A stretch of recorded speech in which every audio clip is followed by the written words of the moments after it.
विशाळगडच्या पायथ्याला गजापूरमधील मुसलमानवाडी परिसरामध्ये झालेल्या नुकसानीचे पंचनामे झालेले आहेत आणि ते मदत मिळण्यासाठीचा अहवाल शासनाला पाठवण्यात आलेला आहे आणि त्या ठिकाणी रिलीफ वर्क जे आहे ते प्रशासनाच्या माध्यमातून केलं जात आहे।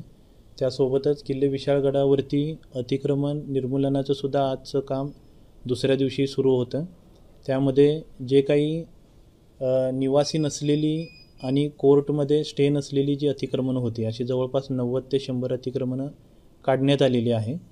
सध्या पूर्ण जिल्हाभरामध्ये आणि विशाळगड परिसरामध्ये शांतता आहे। पोलीस आणि प्रशासन त्या ठिकाणी परिस्थितीवरती लक्ष ठेवून आहे। माझं जिल्हाभरातील सर्व नागरिकांना नम्र आव्हान आहे की आपण शांततेचं सहकार्य करावं आणि सर्व नागरिकांना आव्हान आहे की कोणत्याही प्रकारचे व्हिडिओज किंवा फोटोज सोशल मीडियावरती सर्क्युलेट करून शांततेला बाधा होईल अशा पद्धतीची कुठलीही कृती करू नये। अशी जर कृती निदर्शनास आली तर संबंधितांवरती प्रशासनाकडून पोलिसांकडून कडक कारवाई करण्यात येईल।